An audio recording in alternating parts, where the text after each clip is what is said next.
Clara gave CPR to a stranger who collapsed outside a diner.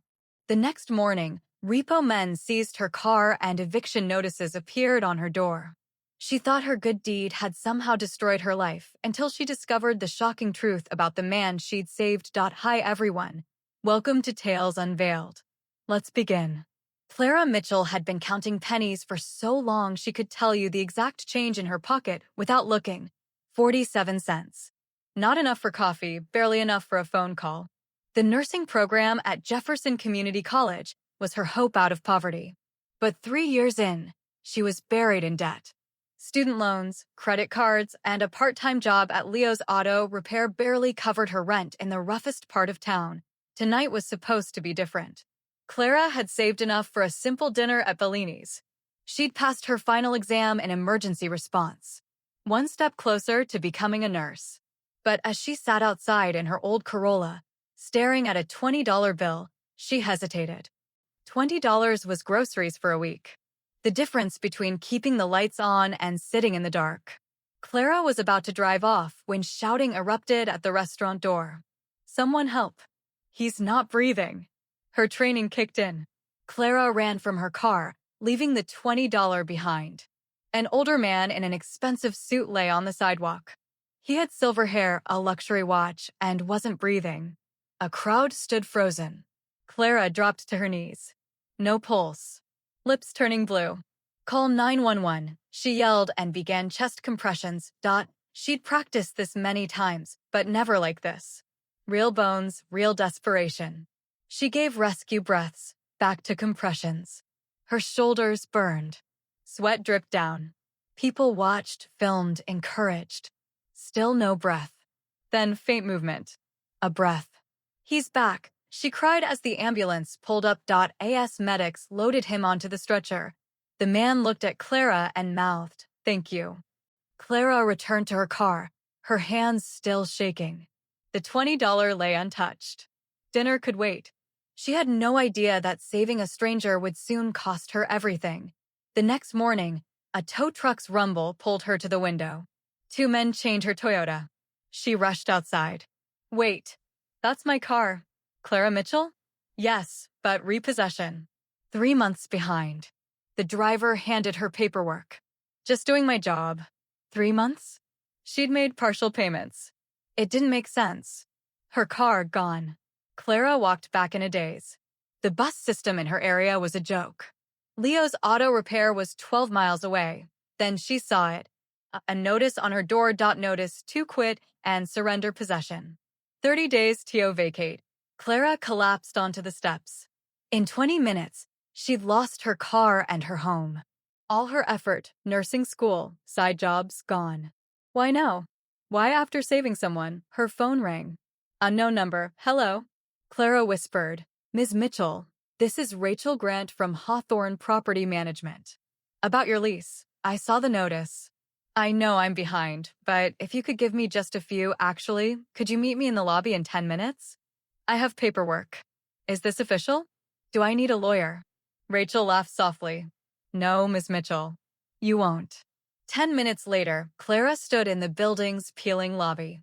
Rachel Grant wore a sleek suit and didn't belong in this place. "Ms. Mitchell," she smiled. "Thanks for meeting me." Clara held out the eviction notice. "I can explain, no need. Your lease and debts have been bought. You're no longer a tenant here. So I am being evicted?" "Quite the opposite," Rachel said. "Someone bought a house for you. Movers are transferring your things now." Clara blinked. "Who would buy me a house?" "The same person who had your car towed. But the repo men. They replaced your car. Keys are here." Rachel handed her a leather keychain. Through the window, Clara saw a silver Honda Accord at the curb. Not new, but pristine. "I don't understand," she muttered.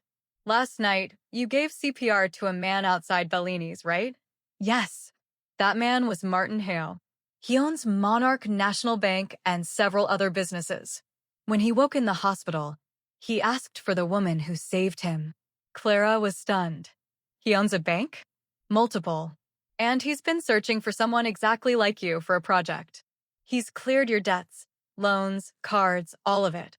Also, you've been awarded a full scholarship to finish your nursing degree."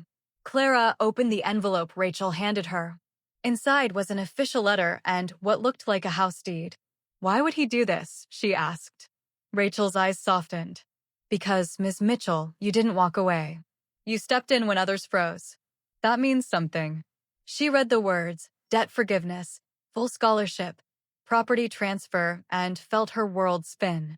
Mr. Hale wanted me to tell you this, Rachel added. He said you gave him 30 seconds that saved his life. He wants to give you a lifetime in return. This feels like a mistake. The only mistake would be saying no. Mr. Hale insists on helping those who help others. 2 hours later, Clara stood in a small but beautiful home.